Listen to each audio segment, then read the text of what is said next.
I'm the 13th Wolfman, and this is the part 3 of my top 20. This is the final one. The top 5 movies on each list. Mama Wolf's and mine. So I left off at number 6. On to number 5. My number 5, Wes Craven classic from 1977, starring Michael Berryman, Susan Lanier. I think you guys, Dee Wallace, I think you know what I'm talking about. That is it. The Hills Have Eyes. I remember seeing this when it came out in the drive-in. I was about 10 years old, and I just love this movie. It is one of my all-time favorite movies. I mean, it's one of those movies I can watch over and over and over. I know there are people saying, who watches The Hills Have Eyes over and over and over, but I do. Hey, what can I say? Wes Craven molded a great masterpiece when he wrote and directed this movie. This was so superior to Last House on the Left, which I thought was crap. You know, this to me is Wes Craven's real first film because it is so good. Mama Wolf's number 5 is Mothman Prophecy, the Richard Gere film that came out in the mid-2000s. Now, when I talked to her about this list, she said she wasn't quite sure if that would be horror, but then she looked up the definition of horror in a Webster dictionary, and it says anything that scares you. So this movie kind of freaked her out when it came out. So anything that scares you. So that's her number 5. My number 4, Herbert West and Friends. That's right, that's the title of the movie. Herbert West and Friends. No, just kidding. It's a Reanimator. Yeah.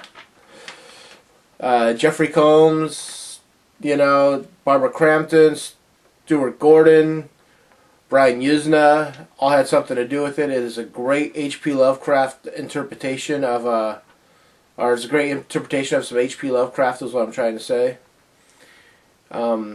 Yeah, they did a great job. I love this movie. It definitely, it's got to be in the top 5.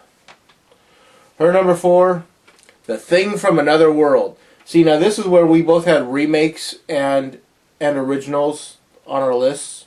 Her is The Thing from Another World and The Thing, the 1982 Carpenter classic. Mine is Texas Chainsaw and the Texas Chainsaw remake. So that was kind of funny.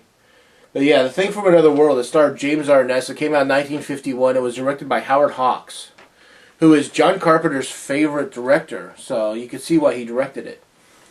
It's a cool movie. A lot of people might find it a bit slow because, hey, it's 1950s and they're trying to build suspense, but it's definitely worth it. It's definitely worth watching.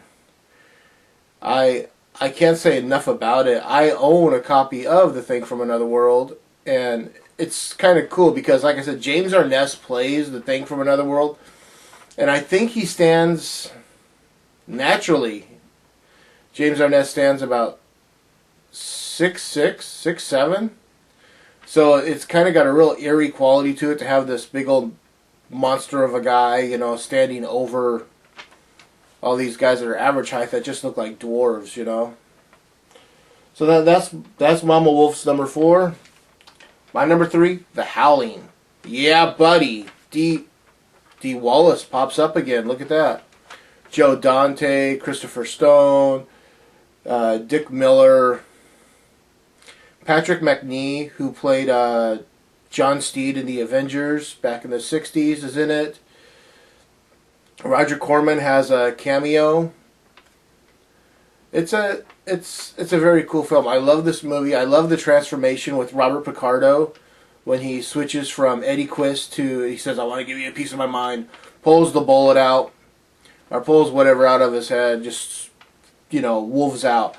I remember seeing that in the drive-in. That is the scene that has been burned into my brain when I think of transformation scenes. I've seen American Werewolf in London, but this is the one that I just can't.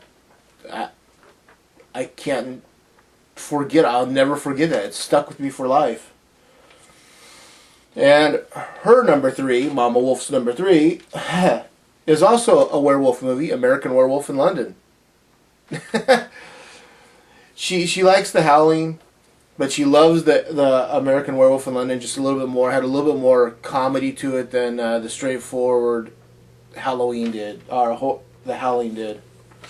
So yeah, my number 2, The Wolfman, 1941. You know, Lon Chaney, Evelyn Ankers. I've already talked about this because it was on her list somewhere too. No, you're not. Oh yeah, there it is. Yeah, so I've already talked about this. It's a great movie. It has a great story. Bela Lugosi bites Lon Chaney Jr. and he now inherits the curse of the Wolfman. It's a cool movie. It's got a great story. It's filmed in black and white. It looks great in black and white. I didn't like the remake. I thought Benicio del Toro was a terrible choice to play the character. I thought his acting is way too wooden. The CGI didn't bug me so much as they screwed with the story too much, in my opinion. That's what bugged me. Her number 2, The Descent. Again, a movie that pops up on both their lists. This movie freaked her out. She has a thing about claustrophobia, and when they're down in the caves and they're trying to go through the little parts, she couldn't watch it. So this really bugged her. So that's why I made her top 20, because it's the stuff that scares her. My number 1, The Omen. I love this movie. Oh my god. To me, this is the best film. It's got the freakiest score whatsoever. You just can't go wrong with all that Benedictine chanting, you know. La, la, la, la. You know, I don't do it justice, I know. My voice isn't really attuned right now. But it's got it freaked my older brother out as a kid. I was 9, he was 12, and this movie freaked him out. So when it freaks out my older brother, it's got to be good, you know. So that's my number 1. Her number 1, we're talking Jack Nicholson, Stanley Kubrick, Shelley Duvall, Scatman Crothers, all making a movie about a hotel called The Shining. You know, the best line in that whole movie, my favorite scene in that movie is where she goes to see what he's been writing this whole time, and she looks at it, all it says is, all work and no play makes Jack a dull boy. Oh, man. You know he's like slipped a cog, he's off his rocker, he is 10 sheets to the wind, nutcase right now, because that's all that's written. It is a great movie. I can understand why she put it as number 1. So, I'd like to thank Mama Wolf. I'd also like to thank Don for asking me to do this. Not a problem. Like I said, Don's got a horror club, the Cincinnati Horror Army. I'm calling them Charm.